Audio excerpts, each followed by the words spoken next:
क्या आप तैयार हैं एक तूफानी रात में एक खौफनाक रहस्य से पर्दा उठाने के लिए?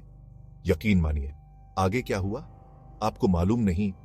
एक मशहूर बिजनेसमैन श्री अरविंद मेहता अपने ही घर में मृत पाए गए। शुरुआती जांच में इसे एक लूट गॉन रॉन्ग का मामला समझा गया, लेकिन राजेश को कुछ और ही गड़बड़ महसूस हुई। जैसे ही बाहर बारिश हो रही थी, अंदर के सुराग एक अलग ही कहानी बयां करने लगे। धोखे की कहानी, विश्वासघात की कहानी और खून खराबे की कहानी। मेहता की मौत से किसे सबसे ज्यादा फायदा हुआ? और हर बार जब राजेश इस केस के बारे में सोचता था तो उसकी रीढ़ की हड्डी में क्यों सिहरन दौड़ जाती थी। मेहता हवेली की ऊंची दीवारों के पीछे छुपे काले राज जानने के लिए बने रहिए। यह सिर्फ एक मर्डर से कहीं बढ़कर है। यह छुपे हुए एजेंडों और खतरनाक रिश्तों की दास्तां है। सच्चाई आपके सोच से भी ज्यादा करीब है। क्या आप पता लगाने के लिए तैयार हैं? अगर दिल में सस्पेंस घोल रहा है तो तैयार हो जाइए एक रोमांचक सफर के लिए। विक्रम श्री मेहता दिन के उजाले में तो एक नेक इंसान, पर रात के अंधेरे में कोई और ही शख्स बन जाते। दिन में तो श्री मेहता अपनी चैरिटी से न जाने कितने लोगों की मदद करते, समाज में उनका बड़ा नाम था। लेकिन रात ढलते ही उनकी शख्सियत बदल जाती। उनके बारे में एक अजीबोगरीब अफवाह गर्म थी। लोग कहते कि रात में उनका रवैया बिल्कुल ही जुदा हो जाता। कोई नहीं जानता था कि आखिर श्री मेहता रात को करते क्या थे। कुछ का कहना था कि वो किसी सीक्रेट ऑर्गेनाइजेशन के मेंबर हैं, तो कुछ ये भी कहते कि वो सिर्फ अपने बिजनेस के दुश्मनों को तबाह करने के मंसूबे बुनते हैं। लेकिन सबसे हैरानी की बात तो ये थी कि श्री मेहता पर शक करने वालों में उनके अपने घरवाले ही सबसे आगे थे। जी हां, आपने बिल्कुल ठीक सुना। उनके बिछड़े हुए बेटे विक्रम इस पूरे रहस्य के बीचों बीच थे। विक्रम, जो बरसों पहले अपने बाप से अलग हो गए थे, अब अचानक से शहर वापस लौटे थे। उनके आते ही श्री मेहता के बारे में ये अफवाहें और तेज हो गईं। क्या इस सब के पीछे विक्रम का ही हाथ था, या फिर वो तो बस किसी बड़ी साजिश का मोहरा थे? इस केस की जांच कर रहे राजेश को भी विक्रम पर शक होने लगा। लेकिन एक सवाल उनके जहन में हमेशा घूमता रहता, क्या ये महज एक इत्तेफाक था या फिर इसके पीछे कोई गहरी चाल थी? श्री मेहता के नाखुश मुलाजिम और उनके बिजनेस वाले भी शक के घेरे में थे। लेकिन इन सब के बीच में विक्रम का नाम सबसे ऊपर उभर कर आता। शहर भर में इसी बात की गपशप थी। लोगों का मानना था कि श्री मेहता की चैरिटी और उनकी रात वाली हरकतों के बीच कोई गहरा नाता है। लेकिन आखिर सच्चाई क्या थी? क्या वाकई श्री मेहता दोहरी जिंदगी जी रहे थे, या फिर ये सब महज अफवाहों का जलसा था? राजेश ने इस रहस्य को सुलझाने का बीड़ा उठाया। उन्होंने अपने सारे हथकंडे इस्तेमाल किए, हर पहलू को खंगाला, लेकिन हर बार वो एक ही नाम पर आकर ठहर जाते, विक्रम। इस कहानी का अंजाम क्या होगा? क्या राजेश इस पहेली को हल कर पाएंगे, या फिर ये रहस्य हमेशा के लिए अनसुलझा ही रह जाएगा? तो दोस्तों, क्या कभी आपने सोचा पापा की बेरुखी और उनकी सख्ती एक बच्चे की जिंदगी को कैसे बदल देती है? आज मैं आपको बताऊंगा विक्रम मेहरा की कहानी। विक्रम एक जवान लड़का, कभी तो ख्वाबों से भरा हुआ था, लेकिन पापा की बेरुखी, उनकी सख्ती विक्रम को खाए जा रही थी। हर वक्त बस यही ख्याल, पापा इतने सख्त क्यों हैं, इतने बेदर्द क्यों? अपने दर्द को भुलाने के लिए विक्रम ने नशे का रास्ता अपना लिया। पहले पहले तो सोचा एक आध बार ग्लाटी कोई बड़ी बात नहीं, लेकिन देखते ही देखते ये ग्लाटी आदत बन गई, नशे की लत लग गई। रिहैब सेंटर्स में आना जाना, विक्रम की जिंदगी एक काले चक्कर में फंस गई थी। जब भी वो सुधरने की कोशिश करता, पापा की कड़वी बातें उसे वापस उसी अंधेरे में धकेल देती। फिर एक दिन राजेश ने विक्रम को देखा, शहर के एक गंदे से इलाके में, हाथ में सस्ती शराब की बोतल, आंखों में मायूसी और दिल में बस दर्द ही दर्द। राजेश ने सोचा, आखिर कैसे एक लड़का इतना बिखर सकता है? विक्रम के लिए वो शराब की बोतल सिर्फ एक जरिया थी अपने गम को डुबोने का। मगर क्या ये सच में हल था? क्या सच में इससे वो दर्द दूर हो सकता था जो उसे अपने पापा से मिलाता था? नशे की लत का हल सिर्फ नशा छोड़ना नहीं है। असली हल तो तब मिलाता है जब आप खुद को समझें, अपने जिंदगी के दर्द को समझें। विक्रम की कहानी यही बताती है, नशे से बचना जरूरी है, लेकिन रिश्तों को सुलझाना भी जरूरी है। पापा की बेरुखी, उनकी सख्ती, जिस रास्ते पर विक्रम को धकेल दिया, वो रास्ता किसी के लिए भी ठीक नहीं हो सकता। अगर आप या आपके आसपास कोई इसी हालात से गुजर रहा है तो बात कीजिए उनसे, समझिए उन्हें। शायद आपकी एक छोटी सी मदद उनकी जिंदगी बदल सकती है। विक्रम जैसे कितने ही जवान लड़के हैं जो इसी दर्द से गुजर रही हैं। चलिए मिलकर बनाते हैं एक ऐसा समाज जहां कोई भी विक्रम की तरह अकेला न महसूस करे। रहस्यमयी दुनिया में आपका स्वागत है। इंस्पेक्टर शर्मा, आपको यहां क्या लाया? विक्रम की आवाज धीमी है, आंखों में तीव्रता की आग जल रही है। मुझे आपके पिता के बारे में कुछ सवाल पूछने हैं। शर्मा जवाब देते हैं। उनकी आवाज दृढ़ है, लेकिन निर्दयी नहीं।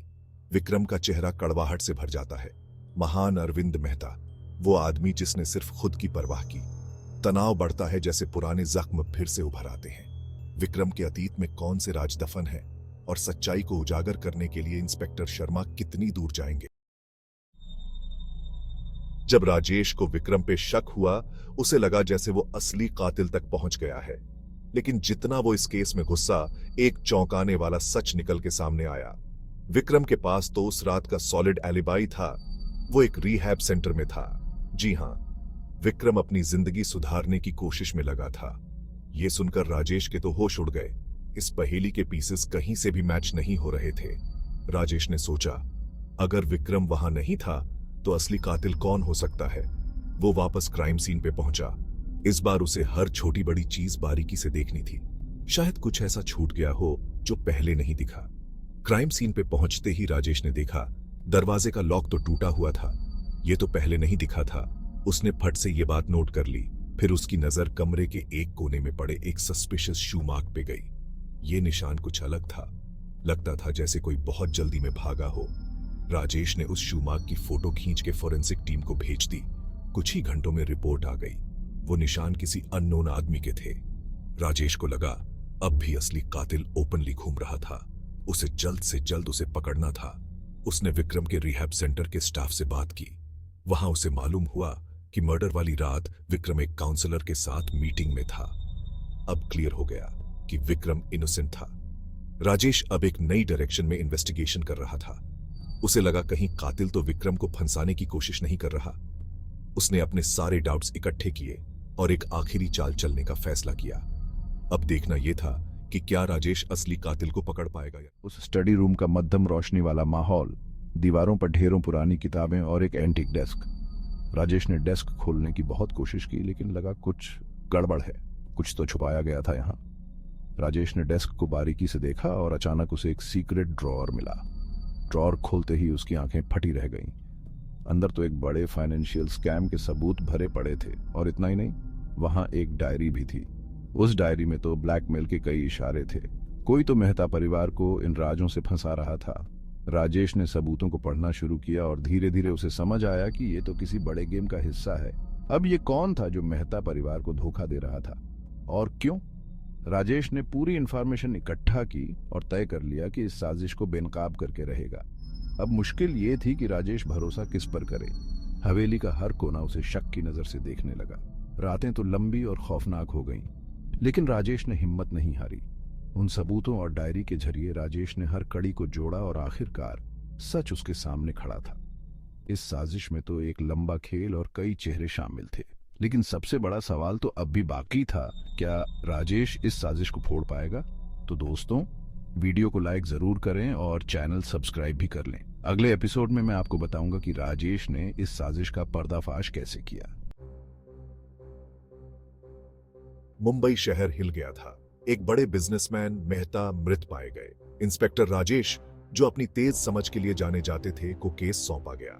सबूत बता रहे थे कि ये एक लूट का मामला है जो गलत हो गया, लेकिन मुझे एक अजीब सी फीलिंग हो रही थी, जैसे कुछ और भी है। ये कोई आम चोरी नहीं है। राजेश ने और गहराई से जांच की, बड़ी बारीकी से हर चीज को जोड़ते हुए। उन्होंने मेहता के कर्मचारियों से पूछताछ की, और हर कोई एक ऐसे भरोसेमंद आदमी की बात कर रहा था जिसके साथ धोखा हुआ था। दिन रात बीतते गए और राजेश बिना रुके सच्चाई की तलाश में लगे रहे। और फिर एक बड़ा खुलासा हुआ।